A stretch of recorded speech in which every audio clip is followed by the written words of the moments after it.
Hi, I'm Caroline Overby. I'm a birth doula, and Melissa, this video is for you. I would love your feedback on things I can improve upon, what I'm doing well, and anything that you see that I could do a little bit better. So today we've got our client model here. Her name's Justine, and she's going to help me with some poses for counter pressure and comfort, hands-on comfort techniques, along with some labor positions that might be useful for clients when they're laboring.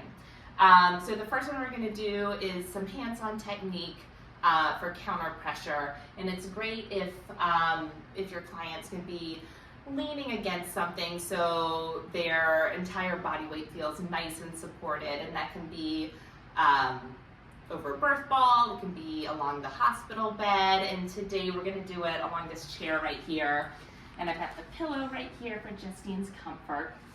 So Justine, if you want to get down on your knees, nice and gently, great, perfect, and you can just lean your chest right there, and your hips, yeah, your knees look pretty good. I'm just going to have you spread them just a little bit wider, great, and you can just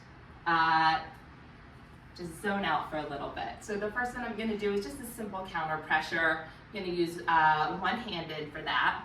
So Justine, I'm just going to place my hands on you. And I'm going to find sort of the meatiest part of her hips right here, and that's going to be the plane where I'm going to want to start out with her counter pressure, and from there we'll see if she likes it higher or lower. So for the one-handed, I'm just going to take my hand, go along that plane of her hips and her lower back, and just lean my body weight onto it. How does that feel? Yeah. And we're going to hold it the entire duration of the contraction. If she needs a little bit more pressure on her lower back, then I'll just take my second hand, widen my stance a little bit, and lean my body weight into that. Maybe a little bit lower there. Okay, great. And then we could also even turn our fingers upwards a little bit and lower our hands, the base of our hand, to do some sacral pressure, especially if baby's getting nice and low. This will really help for labor when clients are feeling it in their back. And if it's a nice long labor and I'm getting a little bit tired myself, sometimes I get down on my knee and can even lean my body weight into it just a little bit. Take a nice big breath in through the nose and out on an ah. And that'll be for the entire duration of the contraction. Great, so the next one that we're going to do is the double hip squeeze. So Justine, I'm going to have you stay right there, and I'm going to start out with my fingers pointing towards each other and my arms sort of out in this chicken wing position. And I'm going to find that same meaty-ish spot in her hips. And my hands will press towards each other and up slightly. There we go. And I'm going to hold that for the entire contraction.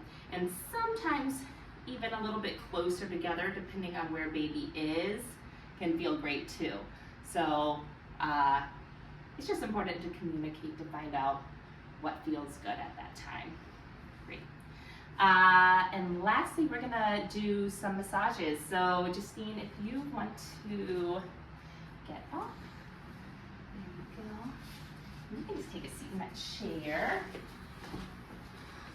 Great. So for the massage, I'm gonna start kind of at our hairline there with some light fingertips and lightly stroke downwards.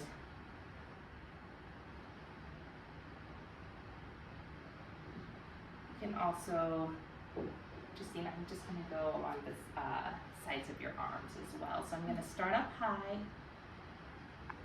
and sort of trace along the sides of her arms and do a little brush out right there.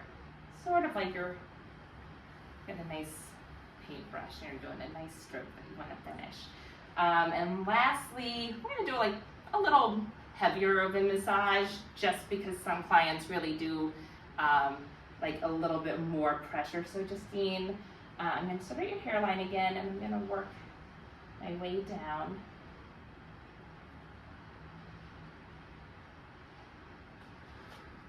Is that a little too hard, or how does that feel? That's good. And then from there, I can work my way down her back. Okay, great. That's really great for hands-on comfort. Now we're going to do a few labor positions. So the first one that we're going to do is the hands and knees position. So Justine, I'm going to ask you to stand up, and I'll move the chair over. And if you want to get down to all fours, and I'll help you get there. All right, that's really great. This is a really good position. I'm just going to spread your knees a little bit wider. That's perfect. Great. This is a great position. If your client needs to rest a little bit, it's a good resting position. That can also really help with baby's optimal positioning. It's also really helpful if with her back and lower hips exposed, so we can do some hands-on comfort that way too. The next labor position we're going to do is the open chest knee position. So Justine, you're going to keep your knees exactly where they are, and I want you to come gently down onto your forearms.